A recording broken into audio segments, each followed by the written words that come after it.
ходе нынешней войны мы отмечали, что в словах Владимира Путина стала звучать риторика, характерная для активистов национально-освободительного движения, НОДА. Вы наверняка видели таких активистов на улицах российских городов. Стоят с плакатами, раздают газеты, собирают подписи.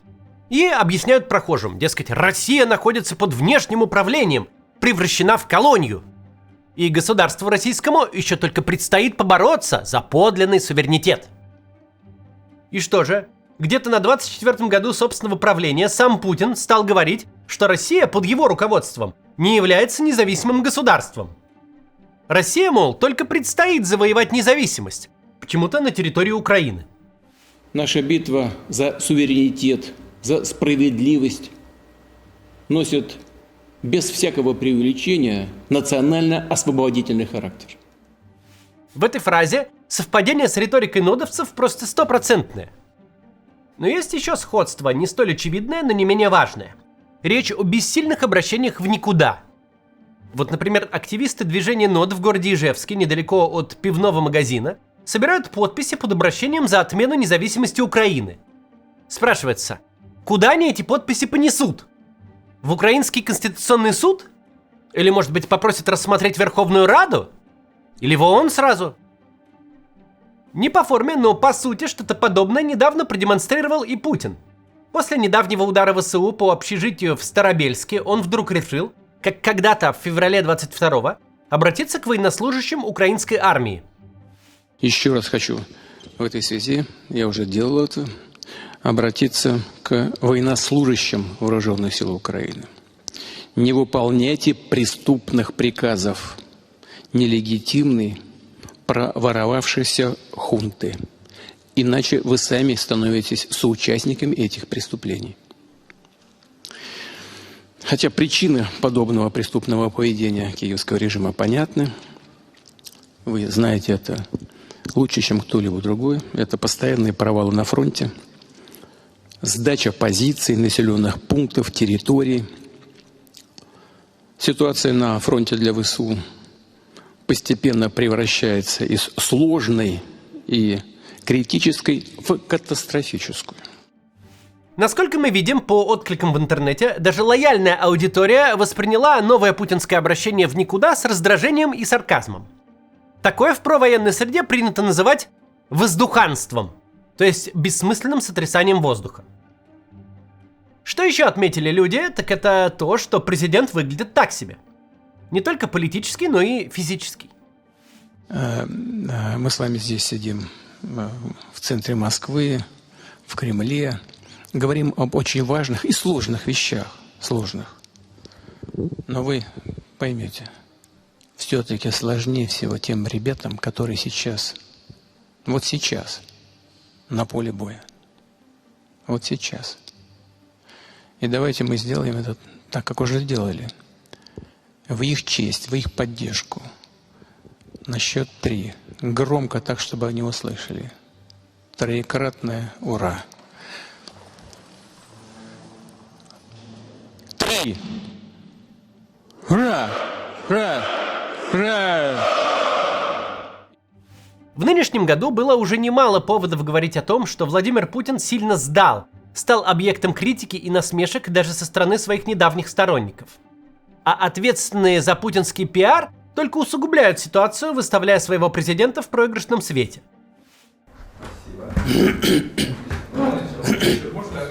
Да, вы знаете, давайте-ка я еще раз скажу, потому что... Перешило, да? Да, чуть не закашлялся. Много говорил очень сегодня. Может, принести? Нет.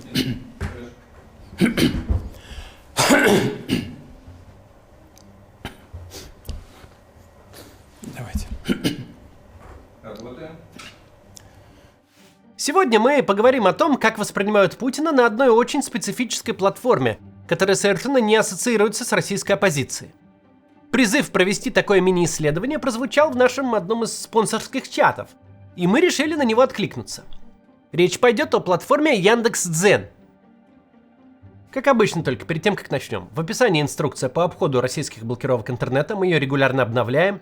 Там и бесплатные способы, и платные. Среди платных VPN-ов обратите внимание на Blank VPN. а спонсор рубрики МКард. Там карточки, которые можно быстро выпустить и пополнять криптой и через СБП.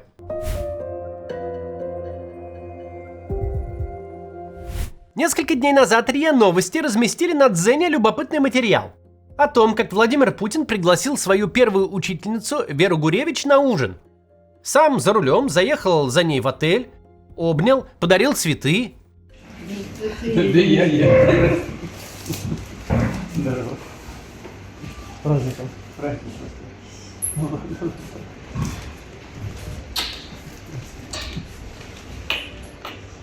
Казалось бы, умилительная, прям душещипательная картинка. Ленин и дети.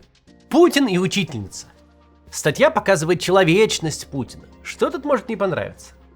А вот может. Самый популярный комментарий написан пользователем с ником «Я рожден в СССР». Путин, лучше проблемами в стране займись. Есть и довольно нейтральные комментарии. Один пользователь отмечает, что Путин красавчик, дескать, раньше на велике к учительнице ездил, а сейчас на ауруте. Другой сообщает, что так-то Путин обычный мужичок, даже не похоже, что страной руководит. Третий сетует, как много хейтеров тут собралось. Но в целом тон комментариев нельзя назвать иначе, чем напихали в панамку. Ну, давайте просто посмотрим подряд. Какой дешевый пиар. В стране война, экономика рушится, страну бомбят каждый день, а этот пиарится. Пытаются пиар-слезу давить из народа, а мы и так все в слезах. Сколько людей гибнет. Можно представить, сколько людей в пробках застряли и общественного транспорта не могли дождаться из-за этого спектакля. Да, жест красивый, учительницу уважать нужно. А вот кто позаботится обо всех других стариках с пенсиями в 15-20 тысяч и нынешними ценами на все? Хорошо на рейтинг работает, просто красава. Ты бы, Путин, на кладбище поездил, да посмотрел бы в глаза матерей тех парней, которых ты погубил, а их тысячи. Сколько ему учительница за президентство поставила? 2 с минусом? Путина упрекают в показухе, напоминают про учителей и детей в Брянске и Курске, припоминают поднятый пенсионный возраст. Говорят, что кто-то в Кремле ужинает, а кто-то в окопе сидит. Шутят, что учительница Путина не узнала, потому что он не настоящий. Словом, претензии самые разные. Нет такого, что народ недоволен чем-то одним. Наша редакция показала, что это интересный процесс, и вот мы и решили разобраться. В последнее время буквально все, да и мы сами на этом канале, говорят, что лед, мол, тронулся, и в стране воздух меняет состав. Рейтинг Путина падает, Боня высказывается о насущных проблемах россиян, а самые лояльные из оппортунистов выходят в открытую критиковать главного начальника. И граждане их всячески поддерживают. Правда, никаких реальных замеров этой поддержки сделать нельзя. В военное время качественные опросы общественного мнения, фокус-группы и открытые дискуссии проводить опасно, да и респонденты, по понятной причине, не рвутся отвечать. Тут еще и недавно замеры рейтингов заменили с телефонных опросов на поквартирные. Ну, когда вам звонят в дверь и спрашивают, за Путина ли вы, то можно предположить, что ответы будут не очень точные. Ну вот нам подсказали, а посмотрите, мол, комментарии на Дзене. Там Путина, говорят, полощет в хвост и в гриву.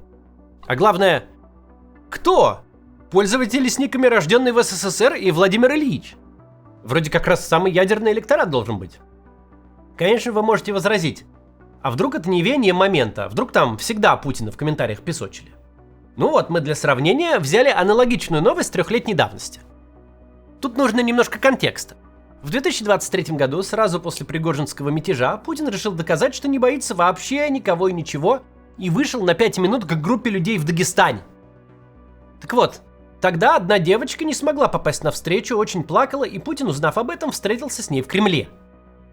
Вот эту новость о встрече с девочкой в Кремле мы взяли для сравнения. Ее до сих пор пушат алгоритмы Дзена. По запросу «Путин» она выдается одной из первых. Давайте посмотрим, как комментировали пользователи тогда. Человек большой души, наш президент. Ему это ничего не стоит, а у девочки воспоминания на всю жизнь. Хорошие и добрые. О, прям гора с плеч. То самое событие, которое ждала вся страна. После статьи о том, что девочка очень расстроилась, не увидя нашего президента. Я желаю своему президенту нашей страны здоровья. Он наш. Владимир Владимирович, вы лучший. В общем, 3 года назад никаких претензий на Дзене и близко не наблюдалось. Может, кто-то и думал про Путина что-то нехорошее, но под новостями об этом никто не писал. Наоборот, было полное одобрение и всенародная любовь, а сейчас неприкрыто мочат в комментах. И это, в общем-то, такой важный маркер, потому что дело происходит не в Фейсбуке, не в Твиттере, даже не в Телеграме. Путина чехвостят в Дзене. Там, где всю дорогу сидели те, кто его поддерживал. Скажем пару слов тут о том, что такое вообще Дзен. Это не соцсеть, не блог-платформа и не СМИ. Это, по сути, алгоритмическая лента, рекомендующая контент. Дзен предельно зацензурирован. В ленту рекомендаций не попадет ни независимые СМИ, ни оппозиционный блогер. Тут жестко фильтровали контент еще до войны, а после ее начала и вовсе закрутили гайки. В ленту теперь попадает только провластный и провоенный контент, ну и все, что вне политики. При этом платформа крайне популярна. Сейчас на Дзене больше 30 миллионов пользователей в день, больше 70 в месяц. И для них зайти в интернет значит открыть Яндекс или приложение в телефоне и провалиться в бесконечную ленту адаптированного контента. Ну, кто из нас так не делает в других приложениях? Если не нравится что-то, то перелистни, и следующее точно зайдет. Во многом потому, что контент там очень тщательно фильтруют. Это такая очень отфильтрованная провластная платформа получается. У Дзена вышла довольно специфическая аудитория. Его читают и смотрят в основном те, кого принято считать прям ядерным электоратом Путина. Те, кто не ходил на протесты, кто в 22-м не протестовал против войны, а может даже и поддерживал ее. Кто из российской оппозиции знает разве что Алексея Навального. Ну, то есть, здешние обитатели люди совсем вот вообще не наших взглядов. Не антивоенные, не либеральные, чаще всего вообще аполитичные. И именно поэтому то, что у них там происходит, то, как меняется их отношение к власти, особенно показательно.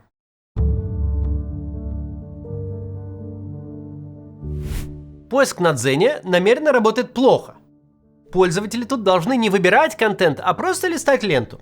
Алгоритм вперемешку подсовывает свежее, годовалое и вообще довоенное, и материалы с десятками тысяч просмотров, и статьи, которые прочитало 1,5 землекопа.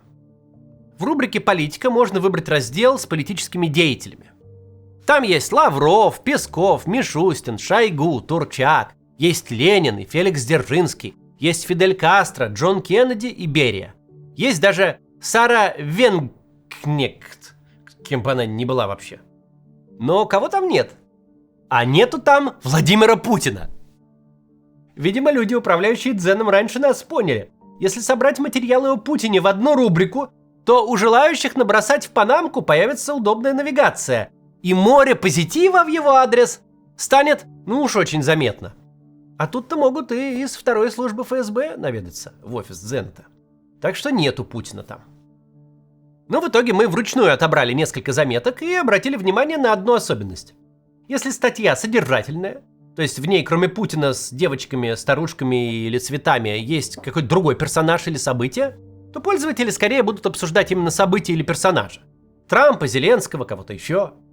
Отношение к Путину особенно заметно именно в комментариях под пустыми новостями, типа «Путин пожал руку мужику из Сочи». Какие новости оказались у нас в подборке? Путин оценил ход СВО. Путин начал экстренное спасение экономики. Путин уложил всех противников на лопатки, изменил отношение россиян к системе защиты прав человека, спросил туриста о погоде и снова рассказал про ракету «Сармат». Все это меньше, чем за неделю. Итак, Путин спасает экономику. Слушает министра экономического развития, дает понять, что пора включать обратно бизнес и инвестиции. Министр отвечает, что за последние 3 года российская экономика и так уже выросла на 10%. Мы, говорит, занимаем 4-е место в мире. Инфляцию удалось обуздать, ожидается рост. Все хорошо, товарищ начальник. Что по этому поводу говорят комментаторы Дзена? Ничего не понятно. Путин спасает экономику, Силуанов рапортует о подъеме экономики. Вы бы определились между собой. Жопа у нас или полная жопа? Он, оказывается, еще и знатный экономист. Ну, теперь заживем. Спасение поручили тем, кто ее угробил? Смелое решение. Животноводство спасли, всю лишнюю скотину убрали, картошка вроде тоже расти перестала. Чтобы еще удалить, чтобы ничего больше не мешало экономике расти. Спасти можно одним – его уходом на пенсию. Иначе доработает до конца экономику. Следующая новость из международной политики. Антироссийская стратегия Запада потерпела неудачу. Это подтвердил британский ученый. И вроде как из статьи следует, что теперь в Кремль выстроится очередь из западных лидеров. Сплошной геополитический успех великого геополитического стратега. А что же об этом думают на Дзене? Существуют две альтернативные России. В одной живет народ, в другой – чиновники. Совершенно две разные страны, два мира. Иногда чиновники заглядывают в мир народа, но только перед выборами, чтобы поржать и сделать обещания. Видели мы эту очередь на параде. Лаос рулит. Самую антироссийскую политику ведет не Запад, а Путин со всеми его товарищами. Вова опять всех победил. В первую очередь здравый смысл и Россию. На большую часть новостей пользователи реагируют язвительно и с насмешками. Но вот следующая новость о возможном окончании войны. На нее реакции очень болезненные. Пресс-конференция 9 мая. Путин сказал журналистам, что Москва и Киев приближаются к урегулированию конфликта. Ой, а кто это сделал? А кто столько народу угробил?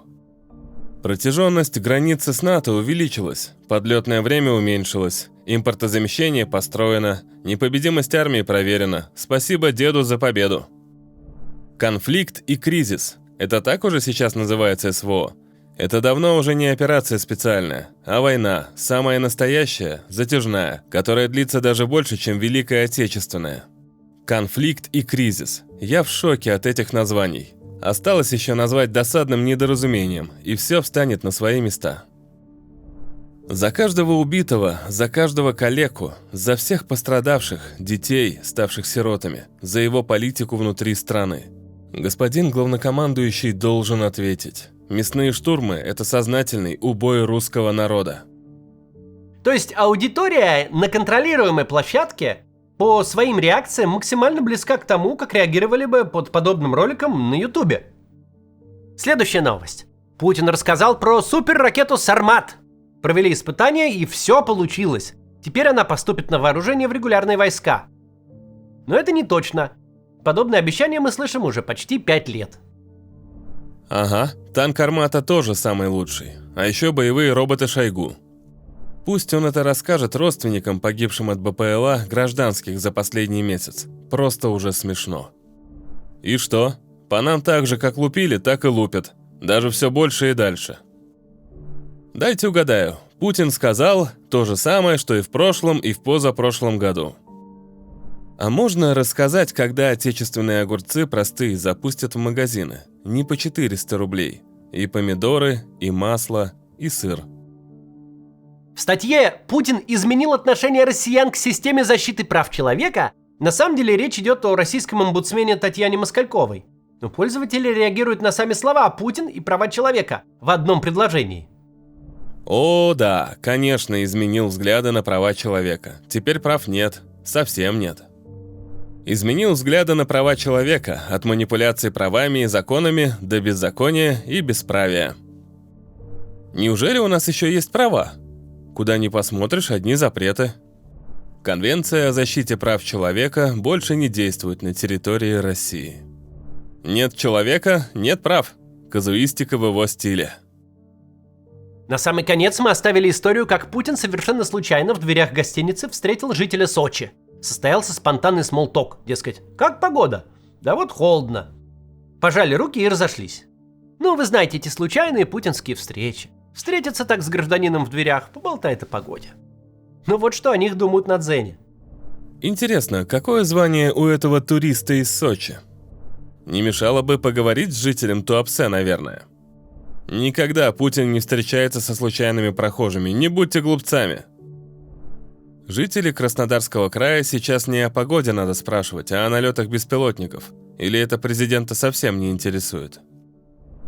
Туристом совершенно случайно оказался Александр Базарный, сотрудник структуры, обслуживающей резиденции Путина и виллы матери Кабаевой. Ну, так случайно вышло. Неужели он сам не понимает, как выглядит дешево и притворно? Наверное, совсем старый и неадекватный стал. В конце сделаем важную оговорку. Мы тут зачитывали негативные комментарии. Может показаться, что там сплошь все такие. Это не так. Плохих большинство, но не абсолютное. Вы, в общем-то, в этом сами можете убедиться, если сходите на Дзен и посмотрите.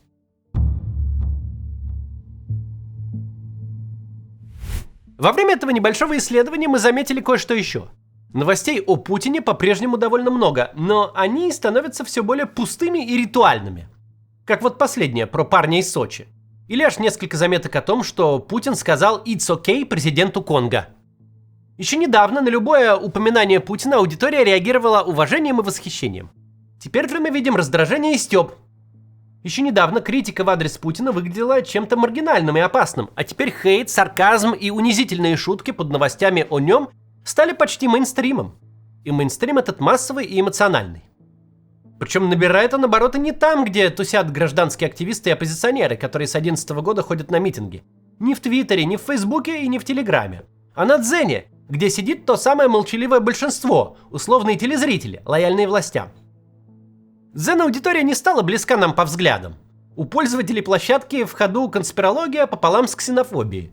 От цитирования реплик под новостью о Путине и президенте Конго мы вообще отказались, потому что нероссийских комментариев там вообще, считай, не было. Многие верят в пропаганду и живут в мире, где война идет, чтобы что-то доказать Трампу или защититься от Европы. Претензии аудитории Дзена могут быть какими угодно и противоречить одна другой. Одни ругают Путина за мягкость, другие за жесткость, третьи просто за то, что бесконечно мозолят глаза в ленте. Но итог один и тот же. Раздражение направлено уже не на отдельные решения, а на самого главного российского начальника. Что бы ни происходило, в комментариях все равно найдут повод его высмеять, унизить или обвинить. Потому что проблема для них уже не в том, что Путин делает что-то неправильное. Проблема в самом Путине. И это новая ситуация для России и для ее политической системы. Потому что Путин наконец надоел и тем, кто еще недавно был самым лояльным.